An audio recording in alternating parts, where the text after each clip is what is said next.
guys, so I wanted to talk about a recent trip that I had. So I flew Avelo, and you guys probably saw the trip report about that. I do want to talk about a little bit more about my experience with the flight and a few other things. So, and personally, why I personally would not recommend the airline to other people.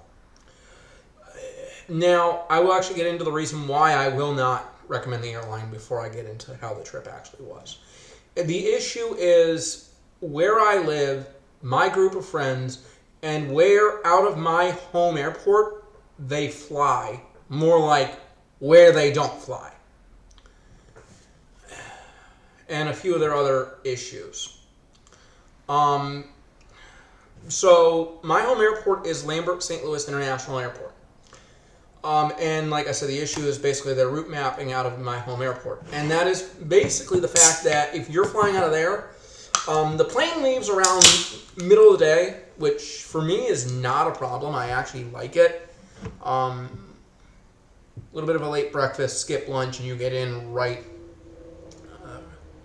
Late breakfast in St. Louis, 2.5 hours in the air, and then you touch down New Haven. Late lunch, early dinner. You're good for the day. But that's the problem. You only fly to New Haven. New Haven as an airport is only served by Avelo. If I was living in Connecticut, I would have a completely different take on the airline as far as this is concerned. Especially because New Haven is their largest operating base. And the thing with St. Louis is, like, you, in reference to Avelo, could have a morning flight from New Haven to St. Louis, continue on to the western U.S. Vegas, California, wherever your West Coast base is, and have another flight going the other way, whether it be the same set of days or a different set of days of the week, because they only fly their routes twice a week, which can be a downside. Because St. Louis is perfect middle ground for that type of stuff. I mean, I don't know what they do with that with other parts of the U.S.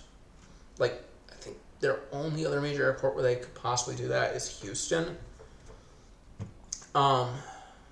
But that is my biggest problem with Avelo, and why I will not recommend it to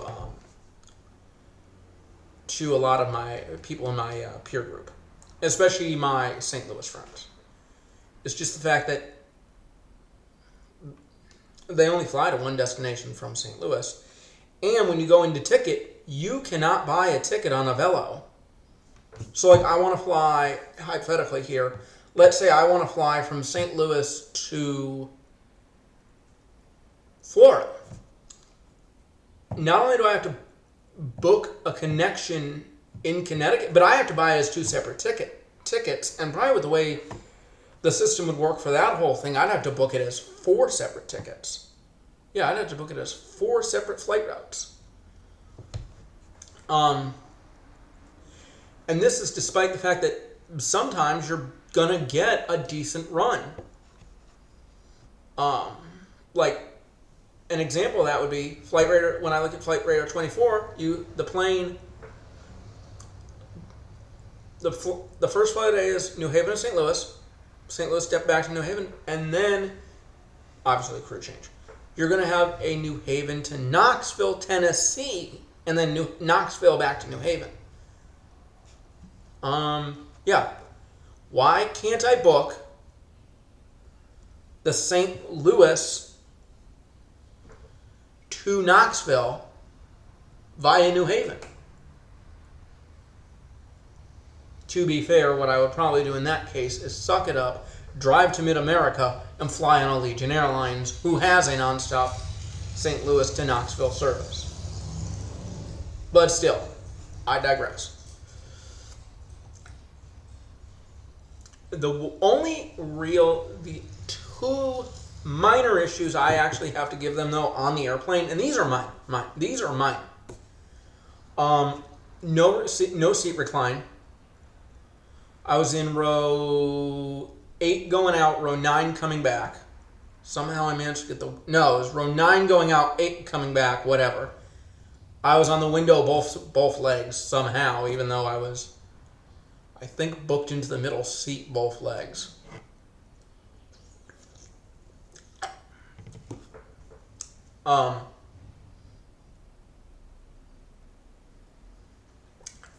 Also, the way that they ran the flight.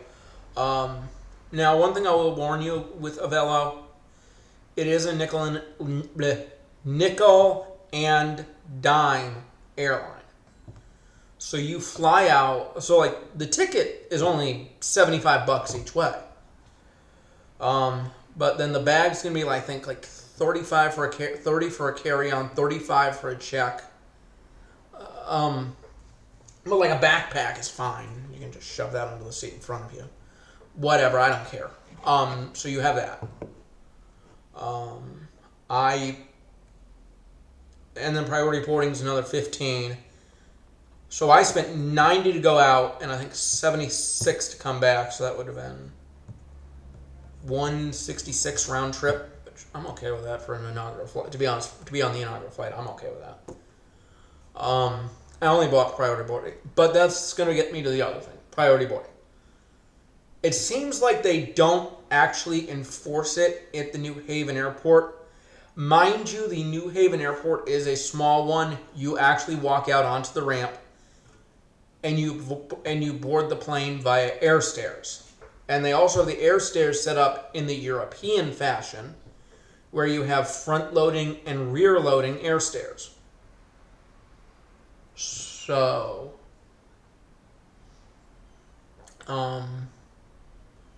because of that, you don't have, they really don't enforce the priority boarding, at least in New Haven.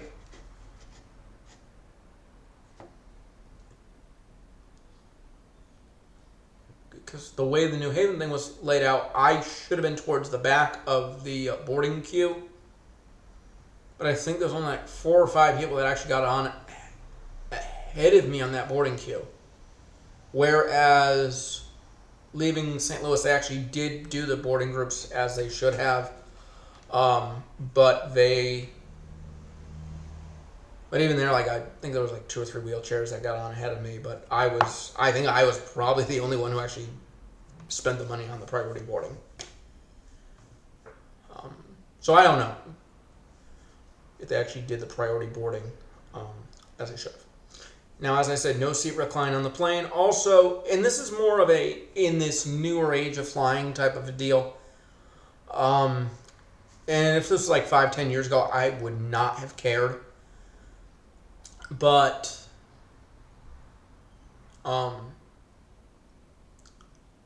put USB chargers on all the seats.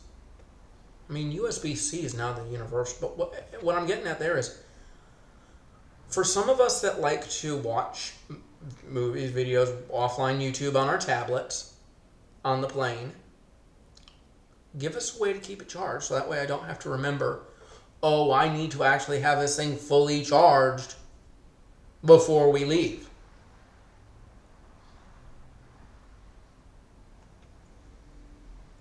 I mean, even Southwest is now starting to add charging ports to all of their seats. Mind you, the aircraft that we were on for Avelo was a former Southwest Boeing 737-700 variant. Now, I will say this, in flight, pretty good. Their performance as far as being like on getting you in and out, quick and on time, they're pretty good with that.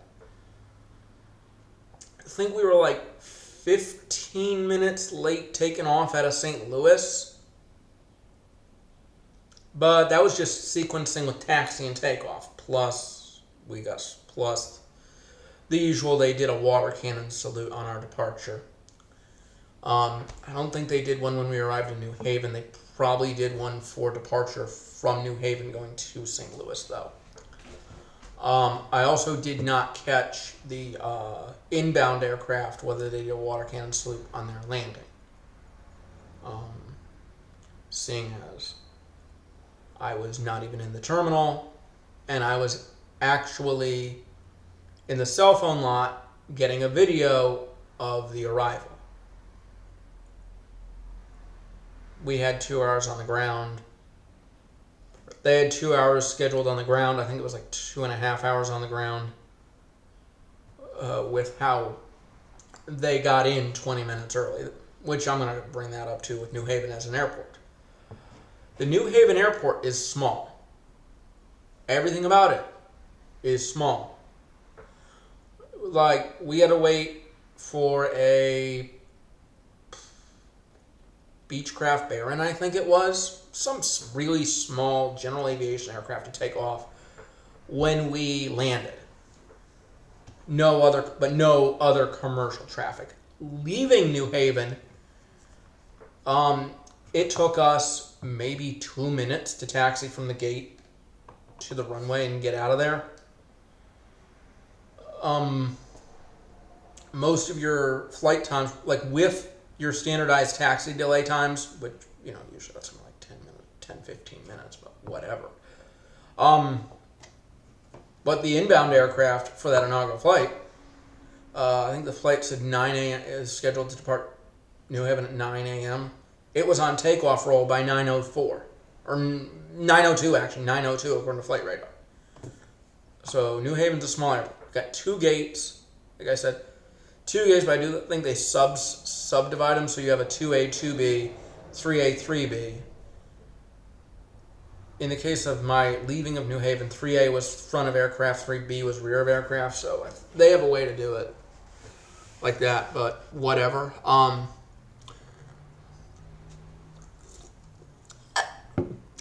But that airport's just like, it's small, it's whatever.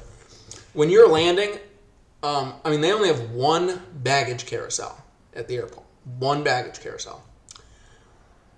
They also own, but at the same time, I go from the airplane into a taxi in under 3 minutes.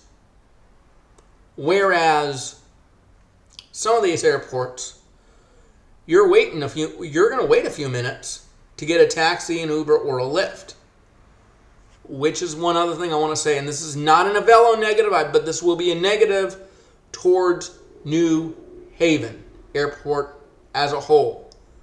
They do not allow Uber. They allow Lyft, and they allow local taxi company to operate, but they do not allow Lyft. Me no like. Anyway, that is the main thing with Uber, or with the whole thing flying Avelo and New Haven. Are they a good airline? Yes.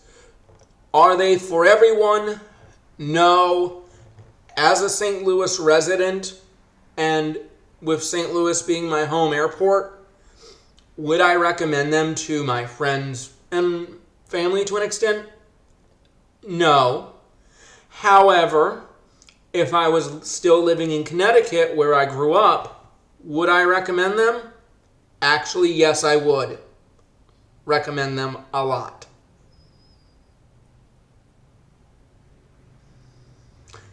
And I will say this is somewhat comparable to the time frame that I was living in Roanoke, Virginia, where Southwest doesn't serve Roanoke. I wouldn't recommend Southwest, and you wouldn't even catch me on a Southwest flight because they don't serve the home market.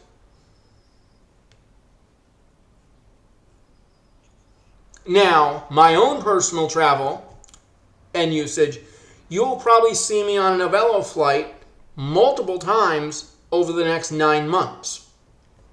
Maybe another time before August is out, and at least November.